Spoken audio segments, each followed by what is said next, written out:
Samedi festif dans la préfecture de Pélé. Les natifs de cette localité se sont retrouvés pour célébrer leur aliment de base, le riz. Et le chef du gouvernement, Kwesi Sele-Agodi Ahmed-Zounou, était de la partie. Les échos de cette 11e édition tout de suite dans ce journal. Du matériel agricole pour les producteurs de la zone d'aménagement agricole planifiée ZAP de Vaud. Le geste vient du gouvernement chinois qui apporte son soutien depuis son lancement à ce projet de développement de l'agriculture dans notre pays. Et puis le 7 novembre prochain se tiendra à Lomé la conférence des chefs d'État et de gouvernement de l'Union africaine sur la sécurité maritime et le développement en Afrique. Et à Lomé, on se prépare déjà pour la bonne tenue de cette rencontre sous-régionale. Le ministère des Affaires étrangères implique pour cela les acteurs de la zone portuaire dans les préparatifs. Voilà pour les titres de cette édition. Bonsoir à toutes et à tous. Évé Mozan aux fêtes du riz en pays Évé. C'était ce samedi dans le Pélé. Une occasion de retrouvailles et de partage entre les fils et filles de la localité, parmi lesquels le chef du gouvernement, Sele-Agodi Ahmed-Zounou. Le compte rendu de cette 11e édition avec Antoinette Humao. On va voir.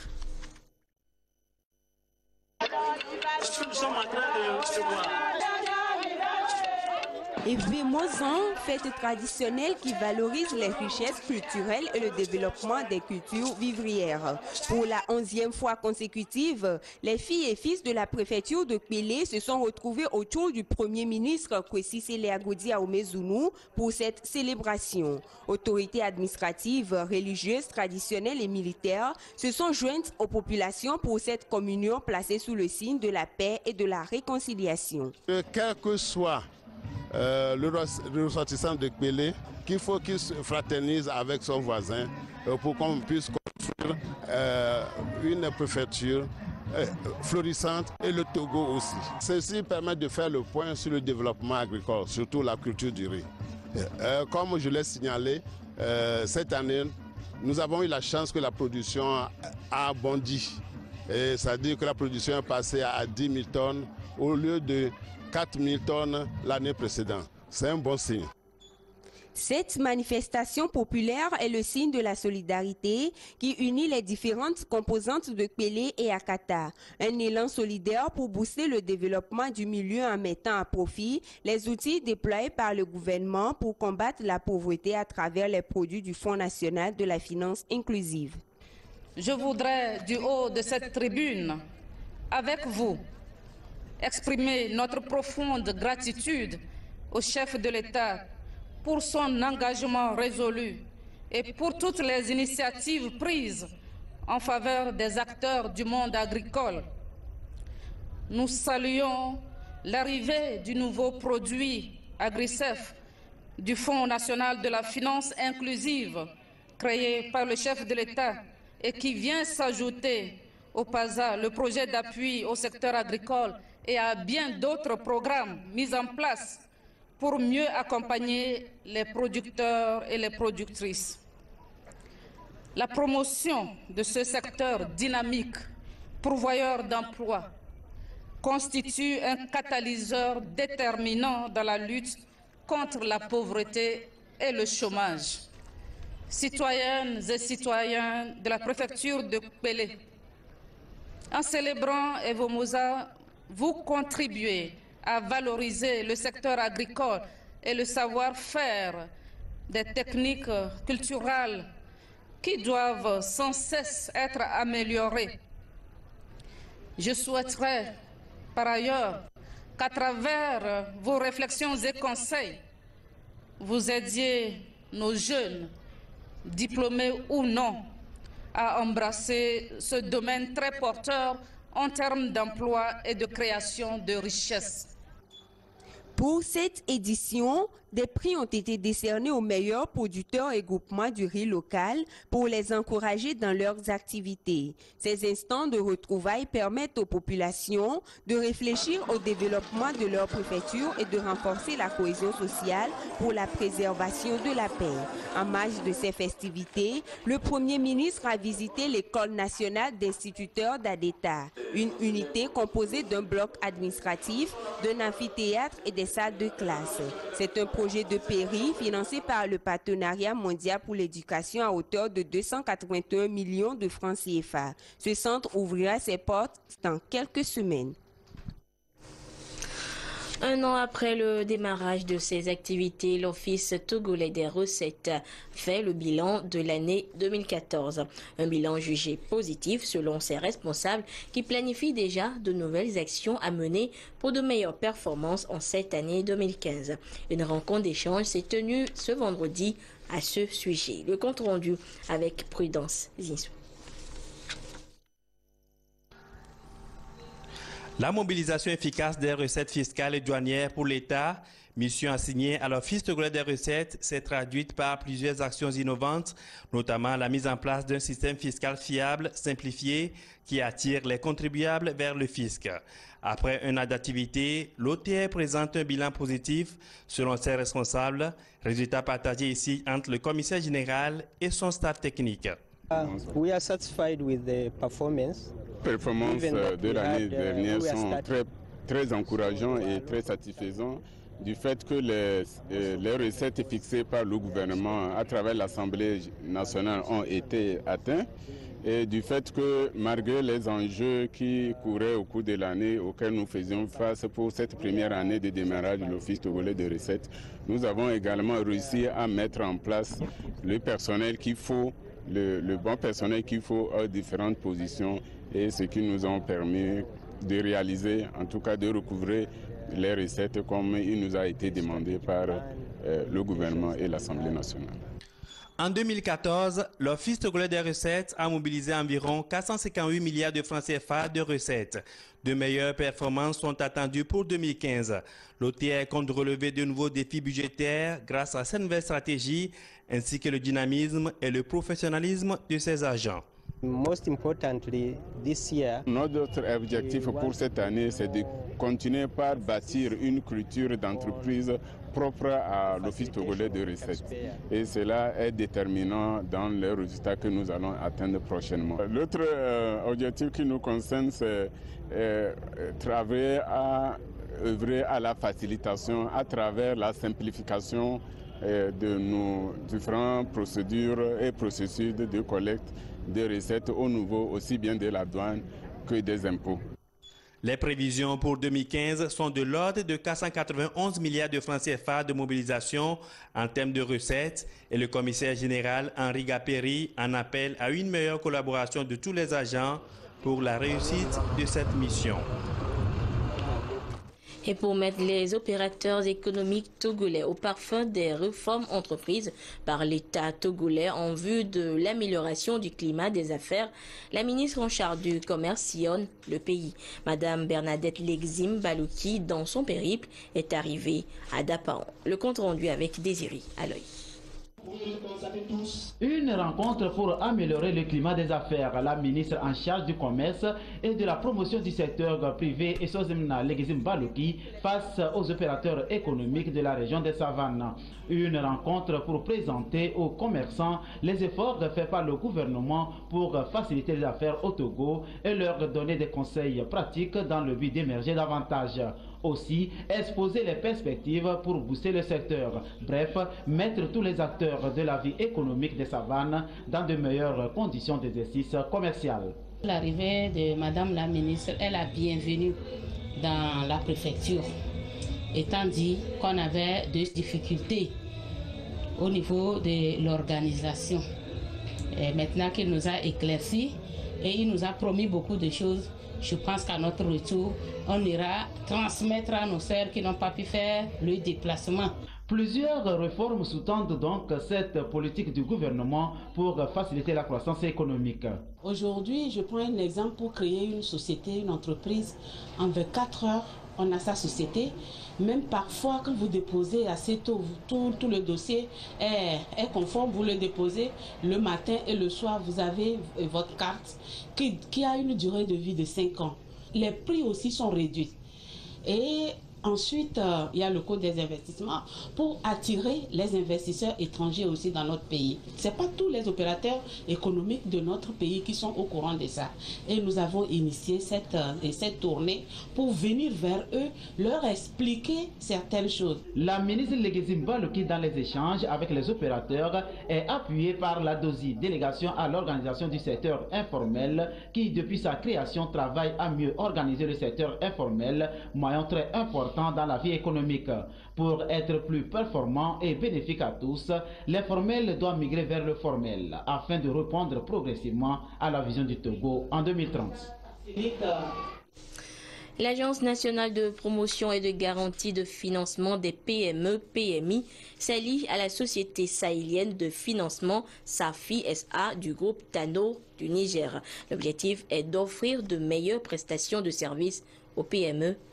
Ziara Alpha, Carmen Maggi, à Capo. La Société sahélienne de financement SAFI et l'Agence nationale de promotion et de garantie de financement ANPGF s'engagent à conjuguer leurs efforts pour mieux accompagner les entrepreneurs du Togo et du Niger. Ce partenariat permettra justement de faire non seulement des échanges d'informations et d'expériences, mais également de renforcer les arrangements de financement. Il y a des expériences qui sont vécues de part et d'autre. Et nous allons essayer de changer pour voir comment on peut améliorer nos capacités d'intervention de nos États respectifs. Pour l'Agence nationale de promotion et de garantie de financement, ANPGF, cet accord contribuera à proposer aux PME-PMI du Togo des solutions adaptées à leurs besoins. Ça nous permet de pratiquer ce qu'on appelle des coûts garantis. Lorsque nous avons une structure qui s'adresse à nous pour une garantie et que nous savons en interne, si le dossier est bon bien entendu, mais que nous savons en interne que nous avons des ressources limitées, avec ce partenariat que nous avons avec la SAFI, nous pouvons aller au niveau de la SAFI pour leur demander de venir avec nous sur le même dossier. Donc ça va élargir nos capacités d'intervention.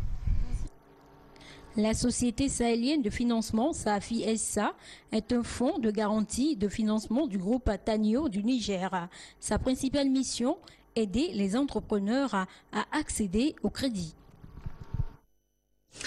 Deuxième du Togo après celui d'Adétikopé dans le Zior, le marché à bétail de Koundouaré dans le Kpenjal vient d'être inauguré par le ministre en charge de l'élevage, le colonel Urokura Agadazi. Ce marché est réalisé par l'ONG Rafia, financé par l'Union européenne et d'autres partenaires. Désiré à l'œil.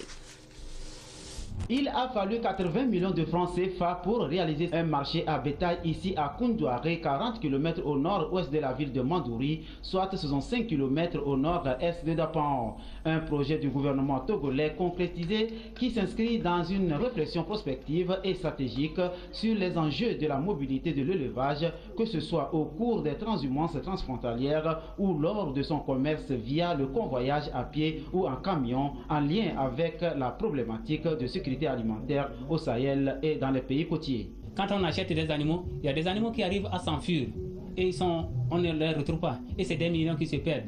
Avec l'encadrement de ce marché, je pense que le problème est résolu. Deuxième marché à bétail par son importance, 2000 têtes vendues par mois, après celui d'Adétikopé dans Zio Sud, est un projet PRAP, Programme régional d'appui à la productivité de l'élevage financé par l'AFD, Acting for Life, l'Union européenne et autres, et mis en œuvre par l'ONG Rafia. Aujourd'hui, c'est les marchés à Koundouaré. C'est un marché économique, c'est un marché pour encourager les commerces. Et surtout, ça nous donne l'occasion de souligner que ce phénomène de la transhumance, on ne peut pas la regarder seulement dans une approche sécuritaire. Ce que nous encourageons avec ces travaux et avec d'autres actions, c'est le dialogue. C'est qu'au niveau régional, au niveau national, au niveau des préfectures, ils s'établissent des mécanismes de résolution des conflits. La structure composée de 24 box et autres accessoires vient renforcer les relations et la cohésion entre les pays. Elle lance une série d'activités entreprises par le gouvernement togolais dans le domaine et contribue ainsi à mettre fin à des événements douloureux liés à la transhumance. Le tout premier intérêt que le parc revêt, c'est d'abord une amélioration de la rétention et de la mobilité des troupeaux avec un encadrement des flux. Le deuxième intérêt, c'est naturellement la réduction des violences liées à la gestion de la transhumance. Le troisième intérêt vise à faciliter les transactions entre nos différents pays. Cette facilitation va renforcer l'intégration sous-régionale. Donc nous avons saisi cette occasion pour échanger avec les acteurs premiers que sont les éleveurs sur une gestion rationnelle du parc. En marge de cette cérémonie, le ministre Agadazi a remis 3 chèques, chacun de 3 500 000 francs aux éleveurs pour relancer leur activité. Il complète les 35 autres chèques déjà octroyés en décembre 2014 lors de la fête de Koutampani à Mandouri pour un total de 105 millions de francs CFA d'assistance par le gouvernement togolais dans le cadre du PENIASA. Les membres de la MUGET, Mutuelle Générale des enseignants togolais, ont tenu leur 15e assemblée générale depuis hier à Lomé. Il s'agissait d'évaluer les activités des 3 dernières années de cette organisation et de définir de nouveaux objectifs pour améliorer davantage les conditions de vie des membres. Ali Orotitri, Medina Bacha, Salami.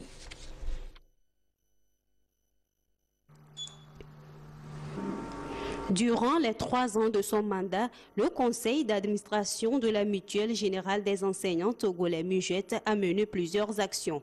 Plus de 890 crédits ont été octroyés aux mutualistes. Création d'une médiathèque de 12 postes avec une connexion Internet au siège. Lancement de plusieurs projets tels que le forum scientifique et les formations sur la non-violence en milieu scolaire. Par rapport à nos ambitions, nous avons voulu faire des cités aux enseignants. On a commencé, on a construit une cité à Anéro, on n'a pas terminé, mais on a fini avec 10 villas que les récipiendaires pourraient intégrer très prochainement.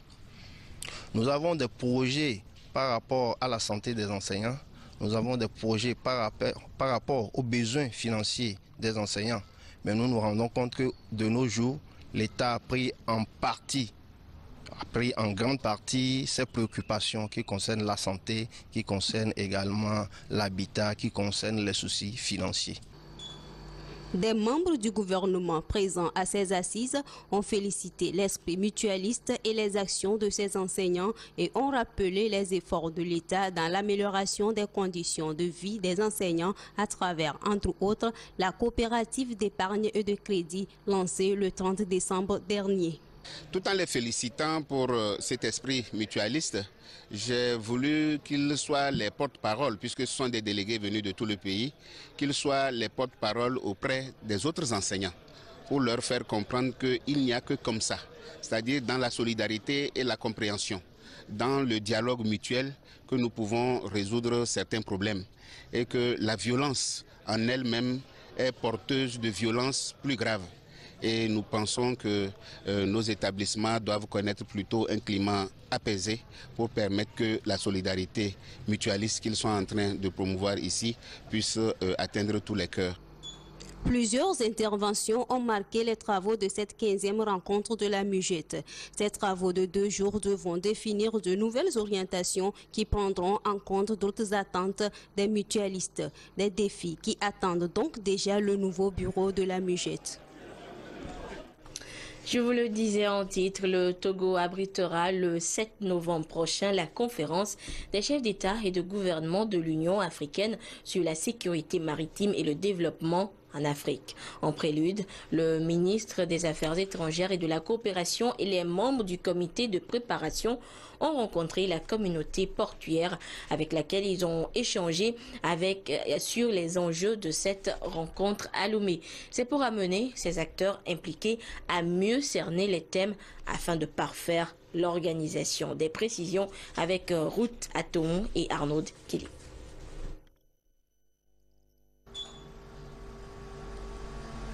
Le Togo s'est illustré ces dernières années dans la lutte contre la piraterie maritime et les trafics de tout genre. Un engagement clairement affiché par les plus hautes autorités togolaises dans la mise en place d'un conseil pour la mer. Cette volonté manifeste de combattre la piraterie maritime a balisé la voie au Togo qui va abriter le 7 novembre prochain la première conférence des chefs d'État et de gouvernement de l'Union africaine sur la sécurité maritime et le développement en Afrique. Un défi pour le Togo qui veut impliquer les acteurs maritimes à comprendre les enjeux et à apporter leur contribution pour parfaire l'organisation de cette conférence. Les atouts, nous en avons.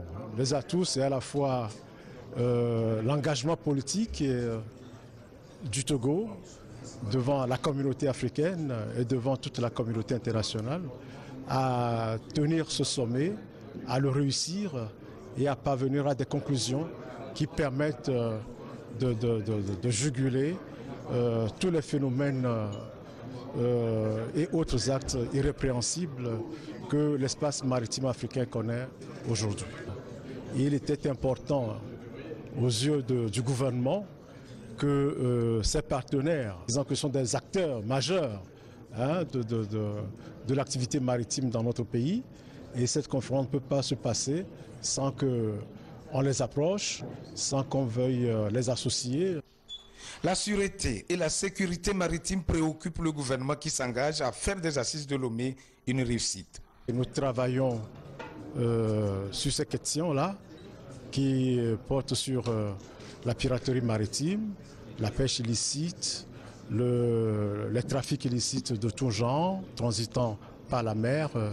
Nous travaillons sur la préservation de l'environnement marin. Nous travaillons également sur la coopération régionale et internationale en vue d'assurer la sécurité maritime. En marge de la conférence des chefs d'État et de gouvernement, il sera organisé un salon et un festival pour mettre en valeur les potentialités du port autonome de Lomé et permettre ainsi aux opérateurs économiques de tisser des relations d'affaires et de faire du Togo leur destination privilégiée.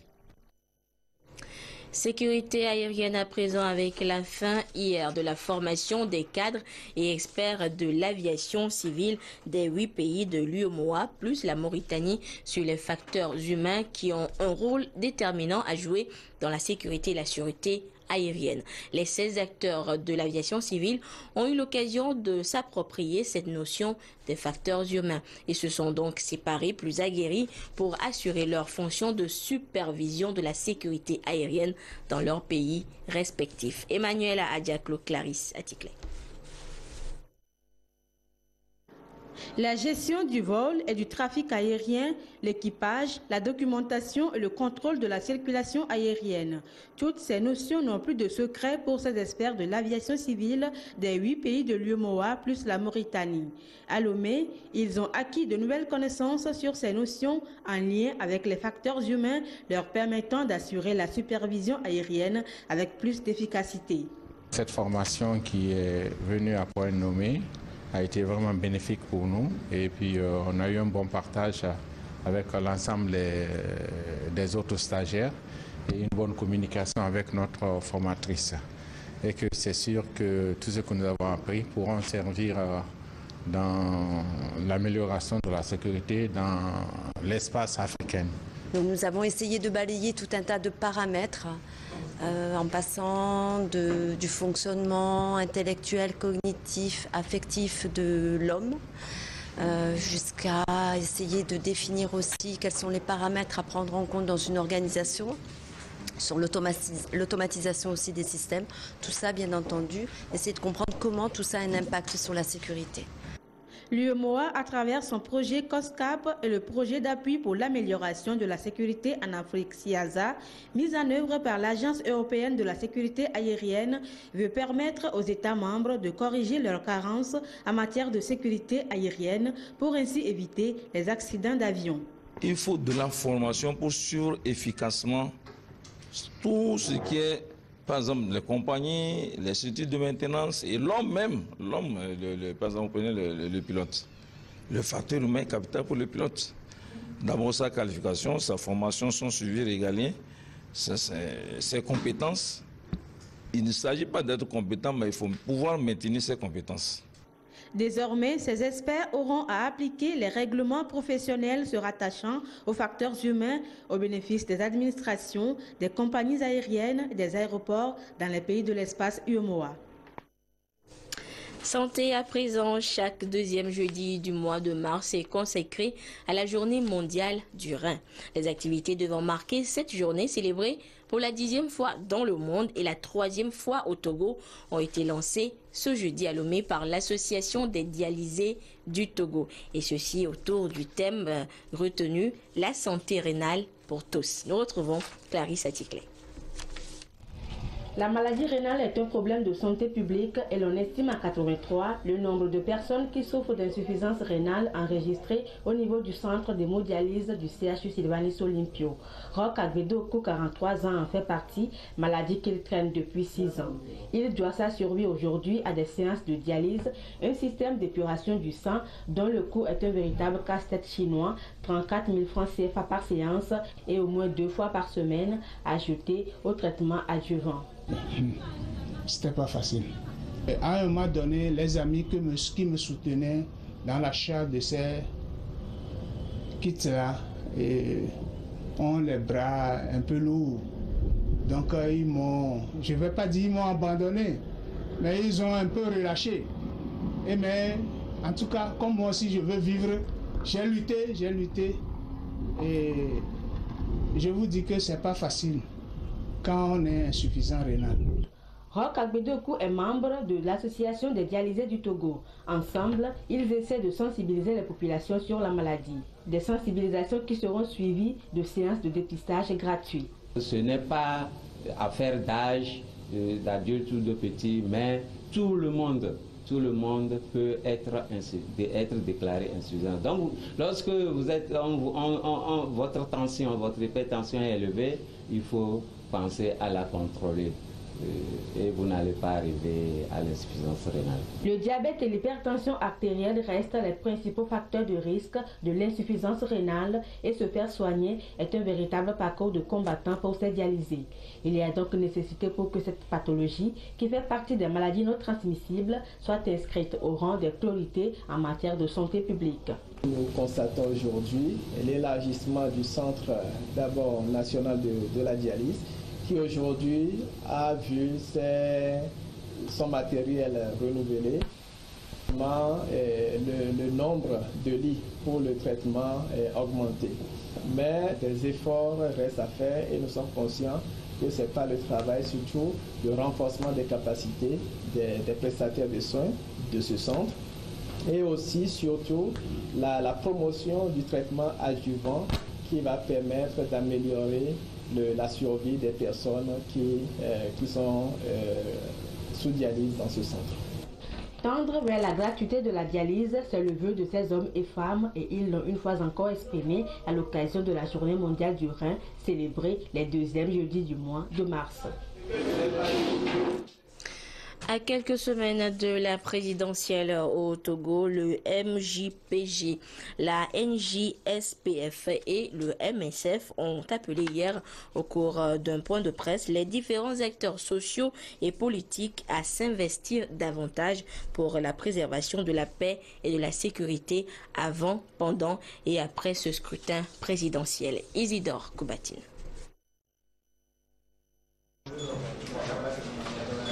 Au cours de ce point de presse animé par le MJPG, Mouvement des jeunes pour la popularisation de la bonne gouvernance, la NJSPF, la Nouvelle Jeunesse pour le soutien au président fort et le MSF, Mouvement de soutien à fort, il était pour l'essentielle question d'appeler les différents acteurs de la vie nationale à l'apaisement avant, pendant et après la présidentielle du 15 avril prochain. Les responsables de ces différents mouvements de jeunes ont saisi l'occasion pour rappeler tout un chacun à préserver le climat de paix et de sécurité au Togo. La bonne tenue du scrutin présidentiel sera une fois encore, selon le MJPG, la NJSPF et le MSF, une opportunité pour le Togo de poursuivre son développement et de se lancer définitivement sur la voie de l'émergence.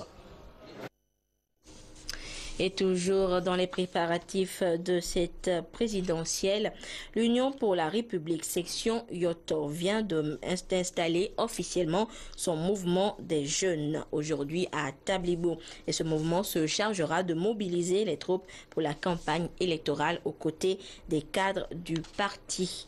Le compte rendu de cette installation avec Robert Kotogbe et Antoinette Homa-Ovovor. Présidentielle de 2015, la coordination préfectorale unie au Yoto se met au pas. En témoigne cette grande mobilisation à Tablibo des cadres, militants et sympathisants venus des 12 cantons de Yoto pour insuffler un dynamisme aux préparatifs de la campagne électorale. La jeunesse locale du parti vient d'être mise en place. C'est le fer de lance de cette mobilisation dans la préfecture. Notre première action, c'est de nous diriger vers nos parents, nos frères et nos sœurs pour une mobilisation, expliquer les valeurs de notre parti. Et à ces échéances électorales de 2015, nous puissions remporter ces élections. Ce mouvement des jeunes est soutenu par les aînés également en ordre de bataille. Tous sont décidés à œuvrer pour la victoire de leur candidat le 15 avril. En fait, nous avons été guidés par un seul souci, c'est de pouvoir mettre nos forces vives dans le bon ordre pour pouvoir parachever nos objectifs, c'est-à-dire porter notre président national lors des prochaines élections présidentielles pour une victoire totale. Pour nous, particulièrement dans le Yoto, le mouvement des jeunes est un levier essentiel dans l'accomplissement de l'ancrage de notre parti et de ses idéaux. La jeunesse est la relève de demain. Donc il faut que cette jeunesse se mobilise également à côté des aînés pour pouvoir mener le combat et gagner la victoire finale. L'installation du mouvement des jeunes unis au Yoto porte à 3 les regroupements créés au sein de la coordination préfectorale pour assurer une meilleure opérationnalisation des actions du parti dans la zone. Le réseau des femmes africaines ministres et parlementaires du Togo, REFAMP, a rencontré les femmes d'Agbavi et de Baguida cette semaine à Lomé. L'objectif, sensibiliser ces femmes sur la nécessité pour elles d'être autonomes afin de participer pleinement à la prospérité du Togo. Luc Assi, Christine Pétché-Kialodé.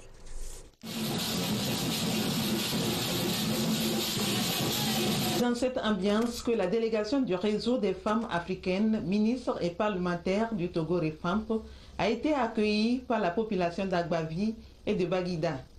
Un rendez-vous au cours duquel la délégation s'est présentée aux femmes de la localité et les a sensibilisées sur l'importance de l'autonomisation de la femme. Des échanges qui s'inscrivent dans le contexte de la célébration de la Journée internationale de la femme. Nous leur avons parlé un peu de l'autonomisation de la femme.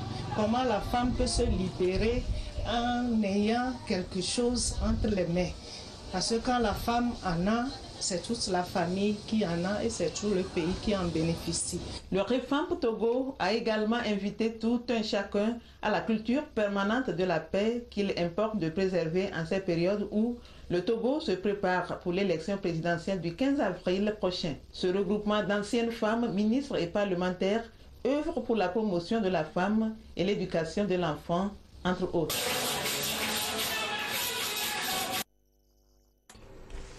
Je vous le disais en titre à Kodesiwa dans le Vaud. Les populations ont reçu la visite de la ministre du Développement à la base, accompagnée de l'ambassadeur de Chine, qui les soutiennent depuis plus d'1 an dans la promotion de leurs ZAP, entendez, zone d'aménagement agricole planifiée. Et pour appuyer davantage ces paysans, le diplomate chinois leur a offert du matériel agricole composé de pompes à eau, d'herbicides et de pulvérisateurs. Une cérémonie de pose de première pierre d'un magasin destiné à aider ses producteurs à stocker jusqu'à 250 tonnes de riz a également eu lieu. Nous reviendrons plus en détail sur ces cérémonies dans nos prochaines éditions. Sport football pour terminer tour préliminaire de la Ligue africaine des champions. Semassi de Sokodé reçoit demain dimanche à Lomé le CS Sfaxien de Tunisie en match aller des 16e de finale de la dite compétition. Et en attendant, demain, le club a tenu un point de presse cette semaine à Lomé. Le compte rendu avec Martin Sandani. Mankoubi. Cette rencontre du staff de Semassi avec les journalistes sportifs avait pour objectif d'expliquer les raisons de la délocalisation du match Semassi-CS Sfaxien du stade municipal au stade de Kégué et les dispositions prises dans les préparatifs de ce match prévu dimanche prochain à Lomé.